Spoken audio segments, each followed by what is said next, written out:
फारूक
चलिए 8 घंटे बीत चुके हैं और लगातार आपको बता दें चले कि गोलियों की गनगन जो है इस एनकाउंटर से लगातार सुनने को मिल रही है। लेकिन बड़ी खबर तो इस ऑपरेशन के हवाले से यह है कि जो स्पेशल ऑपरेशन ग्रुप के जवान और सीआरपीएफ के जो कॉप्स है जो फ्रंट लाइन पे इसमें लीड कर रहे हैं, बड़े इस ऑपरेशन के अंदर जो फ्रंट लाइन का यू कह सकते लेयर है, उस ऑपरेशन में अभी तक फिलहाल 2 स्पेशल ऑपरेशन के जवान जो है वो जख्मी हुए हैं और उनके साथ साथ में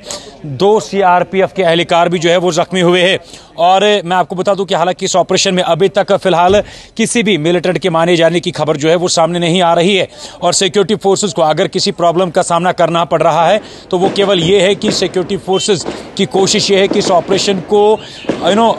कंक्लूड जो है सक्सेसफुली कंक्लूड किया जाए और कम से कम इस ऑपरेशन के अंदर कोलैटरल डैमेज हो। और अभी तक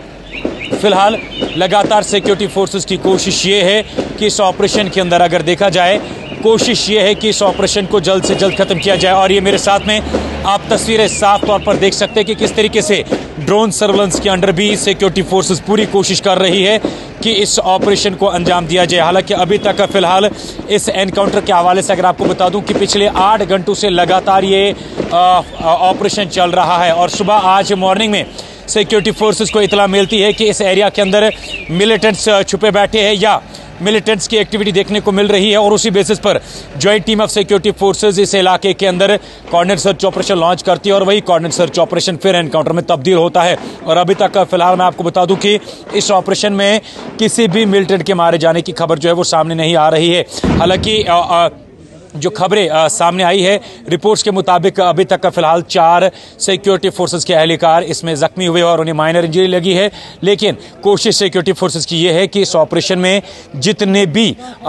मिलिटेंट ट्रैप्ड है उन्हें जल्द से जल्द इस ऑपरेशन के अंदर मारा जाए और इस ऑपरेशन के अंदर कम से कम कोलैटरल डैमेज हो। और जैसे मैं बार बार कह रहा हूं कि इस ऑपरेशन में अगर सिक्योरिटी फोर्सेस को किसी परेशानी का सामना करना पड़ रहा है तो वो कारण केवल ये है कि इस ऑपरेशन में सिक्योरिटी फोर्सेस केवल इस चीज़ पर नज़र रख के है कि यहाँ पर जो रेजिडेंशियल एरिया है या ये जो मकानात वहाँ पर नज़दीक है उनमें ज़्यादा डैमेज ना हो पाए। कोशिश ये है कि इस ऑपरेशन में जहाँ पर जिस मकान के अंदर या जिस जगह पर या जिस स्पॉट पर मिलिटेंट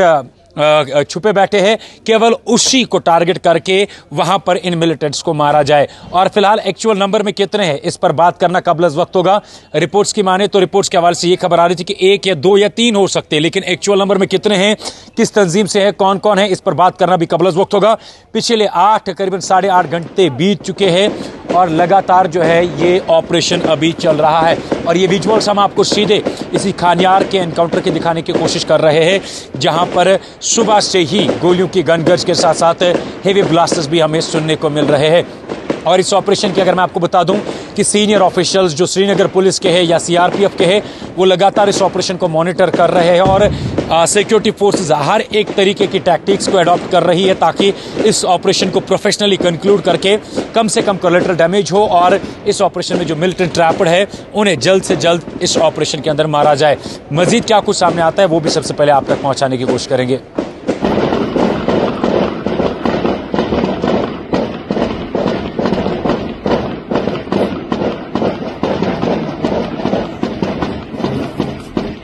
बिल्कुल मैं सुन पा रहा हूँ आपको।